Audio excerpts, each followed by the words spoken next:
নাহমাদুহু ওয়া নুসাল্লি আলা রাসূলিহিল কারীম আম্মা বা'দ ফাআউযু বিল্লাহি মিনাশ শাইতানির রাজীম বিসমিল্লাহির রহমানির রহিম।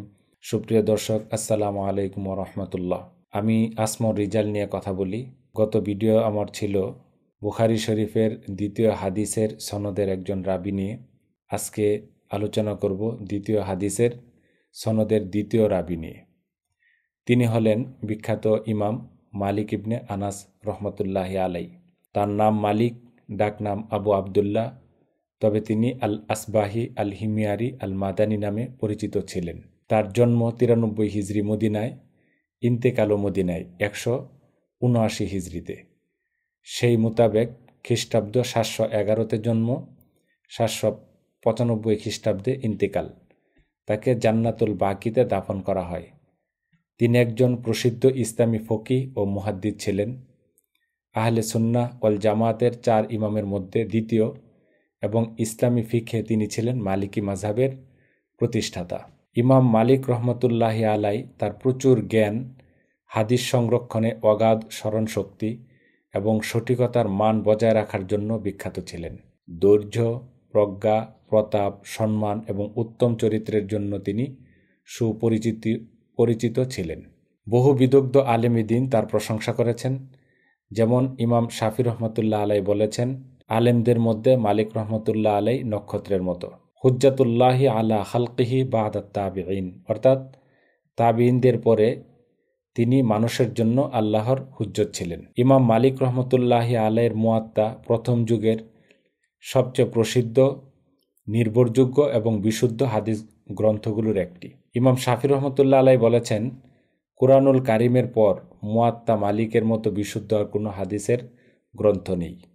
অবশ্য এই কথাটি তিনি তখন বলেছিলেন যখন পর্যন্ত সহিহ বুখারী লিপিবদ্ধ হয়নি। বুখারী শরীফ লিপিবদ্ধ হওয়ার পর বুখারী শরীফকেই সকল উম্মত আসাহুস সহিহ কিতাব বলে স্বীকৃতি দিয়েছেন, অর্থাৎ কোরআনের পরে সবচেয়ে বিশুদ্ধ এবং নির্ভরযোগ্য হাদিসের কিতাব। ফতোয়া প্রদানের জন্য ইমাম মালিক কুরআন, হাদিস, ইজমা, কিয়াস, মদিনাবাসীর আমল, ইস্তিহসান, সমাজের প্রচলন ও জনকল্যাণের দিকগুলো উৎস হিসেবে গ্রহণ করতেন। তার সাজারায় নসব বা বংশ পরিচয় হল আবু আবদুল্লাহ মালিক ইবনে আনাস ইবনে মালেক ইবনে আবু আমের ইবনে আমর ইবনে হারেস ইবনে গাইমান ইবনে জুসাইল ইবনে আমর ইবনে হারেস আল আসবাহি। মায়ের বংশতালিকা আলিয়া অথবা গালিয়া বিনতে শরিক ইবনে আব্দুর রহমান ইবনে শরিক আল আজদিয়া। তিনি এবং তার স্বামী আনাস একই বংশধারার অন্তর্ভুক্ত ছিলেন, কারণ তারা উভয়ই ইয়ামনি আরবের অন্তর্গত। মালিক রহমতুল্লাহ আলাইয়ের 4 সন্তান ছিল: ইয়াহিয়া, মুহাম্মদ, হাম্মাদ, ফাতেমা বা উম্মুল বানিন। ইমাম মালিকের উস্তাদের সংখ্যা বলা হয়েছে 900 জন, 300 জন তাবিঈ, 600 জন তাবে তাবিঈ। শৈশবকাল: ইমাম মালিক রহমতুল্লাহ আলাই আলেম পরিবারে বড় হয়েছেন। তার দাদা মালিক ইবনে আবু আমের বয়োজ্যেষ্ঠ তাবিঈ এবং বড় আলেম ছিলেন। উসমান রাদিয়াল্লাহু তাআলা আনহুর শাসনামলে মুসহাফ তথা কোরআন লেখার মতো একটি গুরুত্বপূর্ণ দ্বীনি ও রাষ্ট্রীয় কাজে তিনি অংশগ্রহণ করেন। তিনি উমর ইবনুল খাত্তাব, উসমান ইবনু আফফান, তালহা ইবনে উবাইদুল্লাহ, আয়েশা, আবু হুরায়রা, হাসান ইবনু সাবিত এবং আকিল ইবনে আবি তালিব রাদিয়াল্লাহু তাআলা আনহুম থেকে হাদিস বর্ণনা করেছেন। তিনি ছিলেন সেই 4 জনের অন্যতম যারা রাতে উসমান রাদিয়াল্লাহু তাআলা আনহুর জানাজা বহন করেন, গোসল ও কাফন দাফনের ব্যবস্থা করেন। ইমাম মালিক রহমতুল্লাহ আলার দাদার বাবা অর্থাৎ পরদাদা, তিনি হলেন আবু আমের, সাহাবী ছিলেন বলে কথিত আছে। তিনি বদর যুদ্ধ বাদে সকল যুদ্ধে অংশগ্রহণ করেছিলেন। তবে অন্য আর একটি মত রয়েছে যে তিনি সাহাবী ছিলেন না, বরং তারা তখনও ইয়ামেনে বসবাস করতেছিলেন। পরবর্তীতে হযরত মালিক রহমতুল্লাহ আলাইয়ের দাদা মদিনায় আসেন এবং সেখানে বসবাস করতে থাকেন। ইমাম মালিক রহমতুল্লাহ আলাইয়ের ভাই নদরও একজন বড় আলেম ছিলেন। ইমাম মালিক যখন ইসলামী মজলিসগুলোতে হাজির হওয়া শুরু করেন, তখন লোকেরা মালিককে নদরের ভাই বলে চিনত। এরপর একসময় ইমাম মালিক রহমতুল্লাহ আলাইয়ের ইলমি খ্যাতি আলেমদের মাঝে ছড়িয়ে পড়ে। তখন লোকজন নজরকে ইমাম মালিকের ভাই বলে ডাকা শুরু করেন। যে অঞ্চলে ইমাম মালিক রহমতুল্লাহ আলাই বড় হয়েছেন, সার্বিকভাবে সে অঞ্চল ছিল ইলমের জন্য উপযুক্ত। মেধার বিকাশের জন্য উর্বর, যেহেতু মহানবী সাল্লাল্লাহু আলাইহি ওয়াসাল্লামের পবিত্র মদিনা শরীফ। প্রথম উমাইয়া শাসনামলে এটি ছিল আলেমদের বিচরণ ভূমি। এমনকি ইবনে মাসুদ রাদিয়াল্লাহু তাআলা আনহু কুফাতে থাকাকালে যখন কোনো মাসআলায় ফতোয়া দিতেন এবং মদিনায় এসে এর বিপরীত কোনো মত অবগত হতেন, তখন তিনি বাহন থেকে নামার আগেই ফতোয়া জিজ্ঞেসকারী ব্যক্তিকে খুঁজে বের করতেন এবং তাকে সঠিক মতটি জানিয়ে আসতেন। এমন একটি মনোরম ইলমি পরিবেশে ইমাম মালিক রহমতুল্লাহ আলাই বড় হয়েছিলেন। শৈশবে তিনি কোরআন শরীফ মুখস্থ করেন, তারপর হাদিস মুখস্থ করায় মশগুল হন। এরপর আলেমদের মজলিসে যাওয়া আসা শুরু করেন। তিনি ইবনে হুরমুজের কাছে 7 বছর কাটিয়েছেন। এ সময় অন্য কারো কাছে যাননি। সকাল থেকে রাত পর্যন্ত ইবনে হুরমুজের সান্নিধ্যে থাকতেন। সেই সময়ে তিনি প্রায়ই জামার আস্তিনে করে খেজুর নিয়ে যেতেন, যেন তার সাথের তালিবে ইলমদেরকে খেজুর দিয়ে ব্যস্ত রেখে ইবনে হুরমুজ থেকে তিনি বেশি ইলিম অর্জন করতে পারেন। ইমাম মালিক রহমতুল্লাহ আলাই একটি তুলাযুক্ত গদি তৈরি করেছিলেন, যা তিনি ইবনে হুরমুজের দরজার সামনে বসার জন্য পাথরের ঠান্ডা থেকে রক্ষা পেতে ব্যবহার করতেন। ইবনে হুরমুজ তার প্রতি খুব সন্তুষ্ট ছিলেন এবং ভবিষ্যতের ব্যাপারে খুব আশাবাদীও ছিলেন। একদিন ইবনে হুরমুজ তার দাসীকে বললেন, দেখো তো দরজায় কে? দাসী মালেক ছাড়া আর কাউকে দেখতে না পেয়ে এসে বলল, সেখানে ওই গৌরবর্ণের ফর্সা লোকটি রয়েছে। ইবনে হুরমুজ বলেন, তাকে ডেকে আনো, সে মানুষদের মধ্যে শ্রেষ্ঠ আলেম। ইবনে হুরমুজের কাছে প্রাথমিক শিক্ষা শেষ করে মালিক রহমতুল্লাহ আলাই তার মাকে রাবিয়াতুর রাই রহমতুল্লাহ আলাইয়ের খেদমতে যাওয়ার ইচ্ছার কথা জানান। মা খুশি হয়ে পুত্রকে সাজিয়ে দেন, গোসল করিয়ে উত্তম জামা পরিয়ে পাগড়ি বেঁধে দিয়ে নসিহত করে বলেন, রাবিয়ার কাছে ইলম শেখার আগে আদব শিখে নিবে। মালিক রহমতুল্লাহ আলাই যদি দেখতেন তার কোনো উস্তাদ অবসরে বা বিশ্রামে আছেন এবং ইলম তলবের সুযোগ আছে, তাহলে তিনি সেই সুযোগ হাতছাড়া করতেন না। মালিক রহমতুল্লাহ আলাই বলেন, একবার ঈদের দিনে আমি ভাবলাম আজ ইবনে শিহাব নিরিবিলি থাকতে পারেন। এই ভেবে আমি ঈদগাহ থেকে সোজা তার বাসার দরজায় গিয়ে বসে থাকলাম। আমি শুনতে পাচ্ছিলাম তিনি তার দাসীকে বলছেন, দেখো তো দরজায় কে? দাসী বলল, ওই তো সে মালেক নামের ফর্সা লোকটি। তিনি বললেন, তাকে ঘরে আসতে দাও। আমি ঘরে ঢুকলাম। আমাকে বললেন, তুমি বাসায় যাওনি? আমি বললাম না।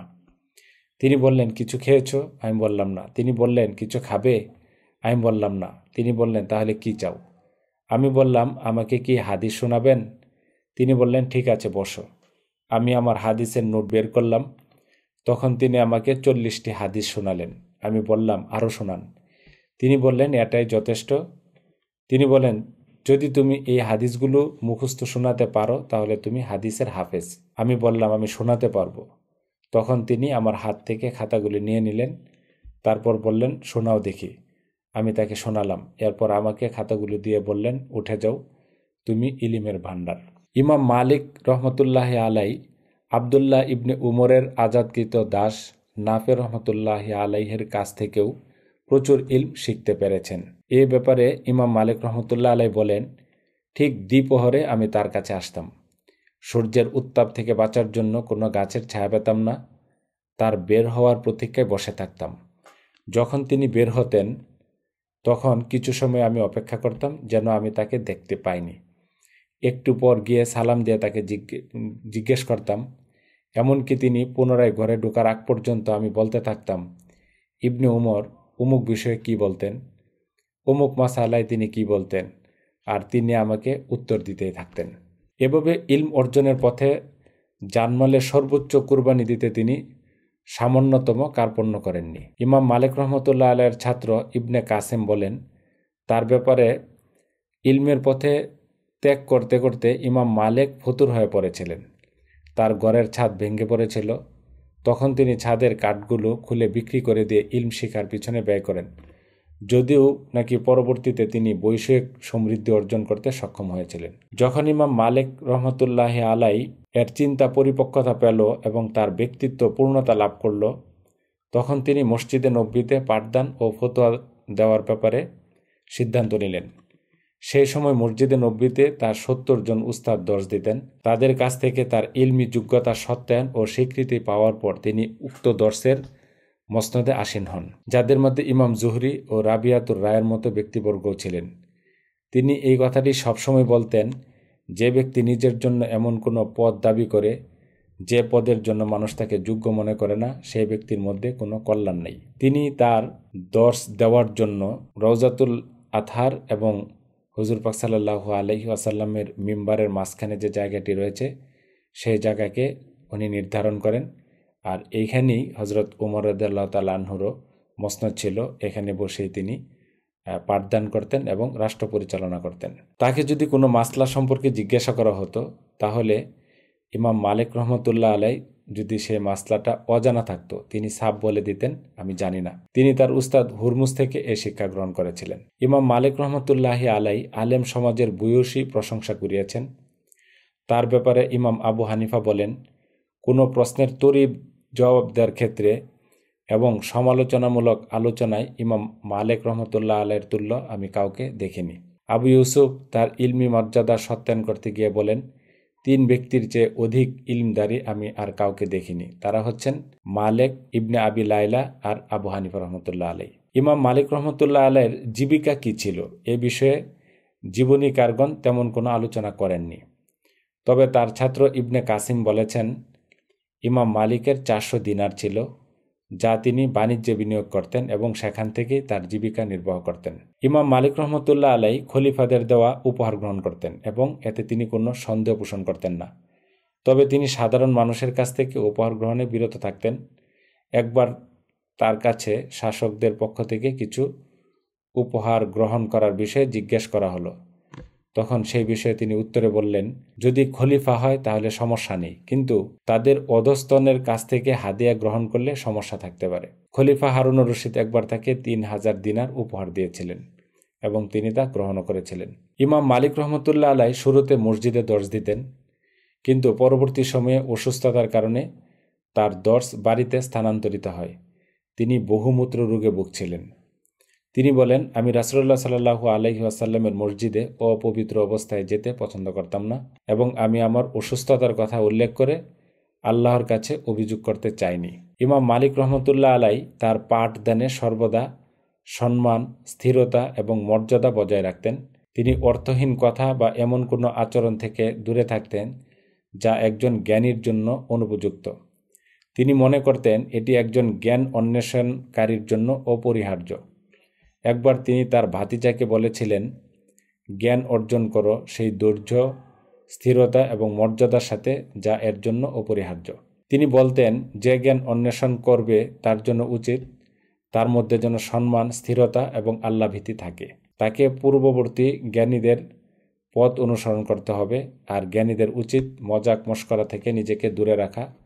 আরও বলতেন, একজন জ্ঞানীর শুভনীয় আচরণ হলো সে যেন কখনো জুড়ে না হাসে এবং মৃদু হাসি হেসে সন্তুষ্ট থাকে। ইমাম ওয়াকিদি তার পাঠদানের পরিবেশ সম্পর্কে বলেছেন যে ইমাম মালিকের পাঠদান ছিল এক স্থিরতা ও জ্ঞানের আসর। তিনি একজন সম্মানিত এবং মর্যাদাশীল ব্যক্তি ছিলেন। তার আসরে কোনো বিতর্ক, অপ্রয়োজনীয় কথাবার্তা বা উচ্চস্বরে কথা বলার স্থান ছিল না। কেউ তাকে কোনো প্রশ্ন করলে তিনি উত্তর দিতেন এবং কখনো জিজ্ঞেস করতেন না এটা কোথা থেকে জানতে পেরেছে। ইমাম মালিক রহমতুল্লাহ আলাইয়ের ব্যাপারে তার ছাত্র ইমাম শাফি রহমতুল্লাহ আলাই বলেন, তাবিঈদের পর ইমাম মালিক ছিলেন মাখলুকাতের উপর আল্লাহ তাআলার সাক্ষী। মালিক রহমতুল্লাহ আলাই হচ্ছেন আমার উস্তাদ, আমি তার কাছ থেকে ইলম গ্রহণ করেছি, তিনি আমার শিক্ষক। আমার উপর অন্য কারো চেয়ে মালিকের অবদান অনেক বেশি, তাকে আমি আমার মাঝে ও আল্লাহর মাঝে হুজ্জত মনে করি। ইমাম আহমদ ইবনে হাম্বল রহমতুল্লাহ আলাই বলেন, মালিক রহমতুল্লাহ আলাই হচ্ছেন শীর্ষস্থানীয় আলেমদের একজন। তিনি হাদিসের ক্ষেত্রেও ইমাম, ফিকের ক্ষেত্রেও ইমাম। মালিকের তুল্য আর কে আছে? তিনি পরিপূর্ণ বোধ ও আদবের সাথে পূর্ববর্তীদের আদর্শের অনুসারী ছিলেন।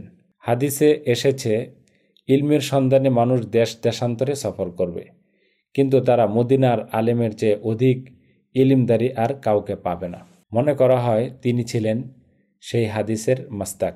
কঠিন পরীক্ষা। আব্বাসী যুগে খলিফা মনসুরের সময় ইমাম মালিক রহমতুল্লাহ আলাই এক কঠিন পরীক্ষার সম্মুখীন হন। তৎকালীন সময়ে মদিনার গভর্নর ছিল খলিফা মনসুরের চাচাতো ভাই। সে ইমাম মালিকের গায়ে হাত তোলে, কারণ পরশ্রী কাতর কিছু ব্যক্তি ইমাম মালিক রহমতুল্লাহ আলাইয়ের বিরুদ্ধে একটা অপপ্রচার রটিয়ে দেয়। তারা বলে, ইমাম মালিক ফতোয়া দিচ্ছেন যে চাপের মুখে যে ব্যক্তি কোনো স্বীকৃতি দেয় তার কাছ থেকে কসম তলব করা যাবে না। এ কথার অর্থ হচ্ছে আপনারা জোরপূর্বক যাদের কাছ থেকে বায়াত গ্রহণ করছেন, ইমাম মালিক রহমতুল্লাহ আলাই তার এই ফতোয়ার মাধ্যমে সে বয়াতকে ভঙ্গের কথা বলেছে। তখন গভর্নরের নির্দেশে তাকে ধরে আনা হয় এবং 70টি বেত্রাঘাত করা হয়, যার ফলে তিনি কাতর হয়ে মাটিতে লুটিয়ে পড়েন। ইমাম মালিক রহমতুল্লাহ আলাইয়ের প্রতি মুসলিমদের অন্তরে ছিল অগাধ সম্মান। তাই এই ঘটনার পর পুরো মদিনার অলিগুলি থরথর করে কেঁপে ওঠে। মানুষ তীব্র প্রতিবাদ ও বিদ্রোহে ফেটে পড়ে। তখন খলিফা হেজাজবাসীদের অভ্যুত্থানের বয়ে ইমাম মালিককে ইরাকে ডেকে পাঠান, কিন্তু তিনি সে প্রস্তাব প্রত্যাখ্যান করেন। অবশেষে খলিফা হজ্জের সময় মিনাতে তার সাথে দেখা করার জন্য বলে লোক পাঠান। যখন ইমাম মালিক রহমতুল্লাহ আলাই খলিফার সাক্ষাতে প্রবেশ করেন, তখন মনসুর তার আসন থেকে নিচে নেমে বসেন এবং মালিক রহমতুল্লাহ আলাইকে উষ্ণ অভ্যর্থনা জানিয়ে একেবারে তার কাছে নিয়ে বসান। এরপর তাকে প্রহার করা ও কষ্ট দেওয়ার কারণে দুঃখ প্রকাশ করতে গিয়ে বলেন, আবু আবদুল্লাহ, সেই আল্লাহর শপথ যিনি ছাড়া সত্য কোনো মাবুদ নেই, এই নির্দেশ আমি দিইনি। এমনকি ঘটনাটা ঘটার আগ পর্যন্ত আমি জানতামও না এবং জানার পর আমি তা মেনে নিতে পারিনি। আপনি যতদিন হেজাজে আছেন ততদিন হেজাজবাসীর কল্যাণ হবে। আমি মনে করি আল্লাহর শান্তি এবং নিরাপত্তা জন্য আপনার উসিলায় যথেষ্ট। আল্লাহ তাআলা আপনার মাধ্যমে হেজাজবাসীদেরকে বড় বিপদ থেকে বাঁচিয়েছেন। আমি ফরমান জারি করেছি গভর্নর জাফরকে যেন মদিনা থেকে আটক করে আনা হয় এবং একটি সংকীর্ণ স্থানে বন্দি করে রেখে চরম অপমান করা হয়। ইমাম মালিক রহমতুল্লাহ আলাই বলেন, হে আমিরুল মুমিনিন, আল্লাহ তাকে মাফ করুন, তার সম্মান বৃদ্ধি করুন। আল্লাহ রাসূলের কুটুম হওয়ার কারণে এবং আপনার সাথে তার আত্মীয়তার সম্পর্ক থাকার কারণে আমি জাফরকে মাফ করে দিলাম। ইমাম মালিক রহমতুল্লাহ আলাই লিখিত গ্রন্থাবলী। সাহাবিদের যুগে মুজতাহিদ আলেমগণ তাদের ফতোয়া লিপিবদ্ধ করতে বাধা দিতেন, যেন ইসলামের মূলনীতির উপর লিপিবদ্ধ বই একটিই থাকে, সেটা হলো কোরআন। এরপর আলেমরা সুন্নাহ সংকলন করা এবং ফতোয়া ও ফিকহ লিপিবদ্ধ করার প্রয়োজনীয়তা অনুভব করেন, কিন্তু তখনও এই জ্ঞানগুলো গ্রন্থের রূপ লাভ করেনি, বরং অনেকটা ব্যক্তিগত নোটবুকের আকারে ছিল। ইমাম মালিকের মুয়াত্তাই ইসলামী জ্ঞানের প্রাচীনতম গ্রন্থ হিসেবে বিবেচিত হয়। তিনি বইয়ের মাধ্যমে সহিহ হাদিস, সাহাবি ও তাবিঈদের বাণী, তাদের ফতোয়া এবং তার নিজস্ব মতামত উল্লেখ করেছেন। এই গ্রন্থের সংকলন সমাপ্ত করতে তার 40 বছর সময় লেগেছিল। এ থেকেই বোঝা যায় যে তিনি এই গ্রন্থটি সংকলন করতে কতটুকু পরিশ্রম করেছেন। এই কিতাবের সুনাম কোরআনের জন্য এতটুকুই যথেষ্ট যে ইমাম শাফি রহমতুল্লাহ আলাই বলেন, পৃথিবীর বুকে মুয়াত্তার চেয়ে বিশুদ্ধ কোনো ইলমি কিতাব নেই।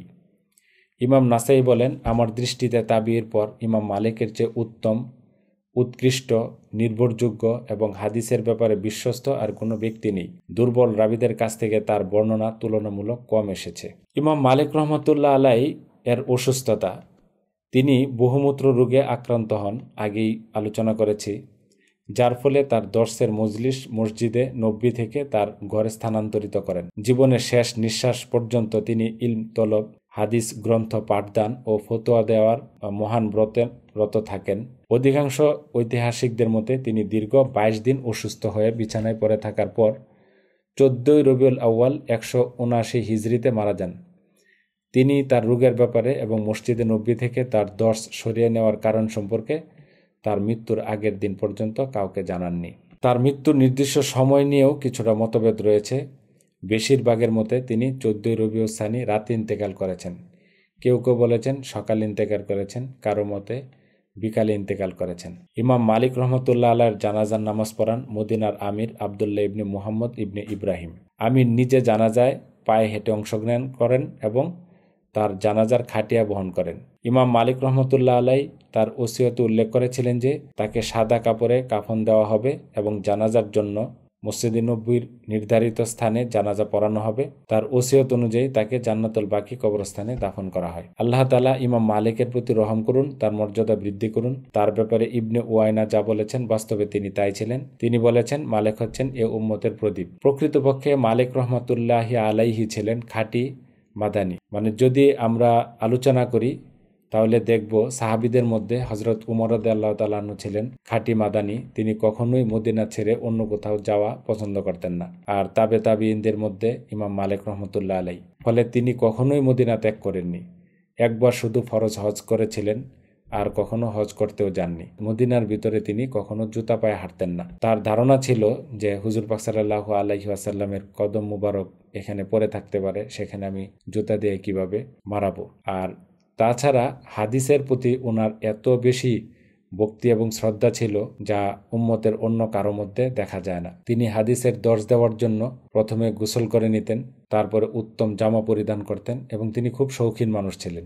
তার জন্য বিভিন্ন প্রদেশ থেকে জামার ডিজাইনকারীরা জামা বানিয়ে পাঠাতো, তিনি সেগুলি পরিধান করতেন এবং সাদা জামাই তিনি অধিক সংখ্যক পরিধান করতেন। তারপরে গোসল করার পরে তিনি আতর লাগাতেন এবং পাগড়ি বাঁধতেন এবং 2 রাকাত সালাতুল হাজত পরে তিনি হাদিসের মসনদে বসতেন এবং হাদিসের দর্শ দেওয়ার সময় কোনো ধরনের বিরূপ পরিস্থিতির শিকার হলেও তিনি দর্শ দেওয়া থেকে বিরত থাকতেন না। যেরকম তার এক ছাত্র বর্ণনা করেন যে একবার তিনি হাদিসের দর্শ দিচ্ছিলেন, দেখলাম যে হঠাৎ করে তার চেহারার মধ্যে কষ্ট ফুটে উঠছে, চেহারা মলিন হয়ে গেছে। দর্শ শেষে আমি জিজ্ঞেস করলাম, হুজুর কেন এরকম হলো? তিনি বললেন যে আমাকে বিচ্ছু দংশন করেছে এবং প্রায় 11টি দংশন করেছে, আর আমি হাদিসের জন্য একটু নাড়াচাড়া করিনি।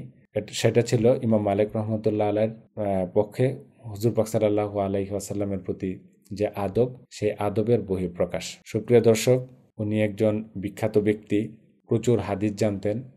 লক্ষ লক্ষ হাদিস থেকে তিনি খুঁটিয়ে খুঁটিয়ে 40 বছরে এই 1000 কয়েকটি হাদিস দিয়ে তিনি মুয়াত্তা রচনা করেন, যা পরবর্তীতে জগতে বিখ্যাত হয় এবং প্রায় পৃথিবীতে 30টির মতো মুয়াত্তা রয়েছে। অর্থাৎ ইমাম মালিক রহমতুল্লাহ আলাইহি নিজে লিপিবদ্ধ করেননি, তার বিভিন্ন ছাত্ররা লিপিবদ্ধ করেছেন। ওনার জীবনী সম্পর্কে জানার প্রচুর সুযোগ রয়েছে, বিভিন্ন তথ্যপত্র রয়েছে, প্রকাশিত গবেষণালব্ধ কিতাবাদি আছে। ইচ্ছা করলে আপনারা অবসরে সেগুলি পাঠ করে নিতে পারেন। আমি আমার আলোচনা এখানেই শেষ করলাম। আপনাদের কাছে একটি আরজ থাকবে, সেটা হলো যদি এই আলোচনায় সামান্যতম উপকার আসে, আল্লাহর দরবারে আমার জন্য একটু দোয়া করবেন। আর কোনো তথ্যগত ভুল যদি করে থাকি, সেই ভুল ধরিয়ে দিবেন। আর আমার এমনিতেই সীমাবদ্ধতা রয়েছে, আমি এত বড় কাজের জন্য উপযুক্ত না। আশা করি আপনারা যদি দোয়ায় শামিল রাখেন, তাহলে একসময় আল্লাহ রাব্বুল আলামিন হয়তো এত বড় খেদমত আমার দ্বারাতে শেষও করতে পারেন। আমার ইচ্ছা হলো বুখারী শরীফের যতজন রাবি রয়েছেন বিভিন্ন হাদিসে, সবার জীবনী নিয়ে যতটুকু তথ্যপত্র পাওয়া যায় আমি আলোচনা করব, যেন আপনারা অবসর সময়ে এই হেডফোন লাগিয়ে বা বিভিন্নভাবেই চলতে ফিরতে বা কোনো একটা কাজকর্ম করতে করতে শুনে নিতে পারেন। কিতাবের মধ্যে তো রয়েছে, কিন্তু সেটার জন্য তো একটা প্রস্তুতি লাগে, যে কিতাবটা আপনার পাশে থাকতে হবে, অথবা আপনি কিতাবের কাছে যাবেন এবং একটা প্রস্তুতি নিয়ে সময় নিয়ে সেটা পড়লেন। কিন্তু যদি এটা ভিডিও আকারে থাকে তাহলে যে কোনো সময় শুনে নেওয়া যায়। ইউটিউবে যে কোনো রাবির নাম দিয়ে সার্চ দিলে আশা করি নামটি পেয়ে যাবেন। তো আজ এই পর্যন্তই। ওয়া আখিরু দাওয়ানা আনিল হামদুলিল্লাহি রাব্বিল আলামিন।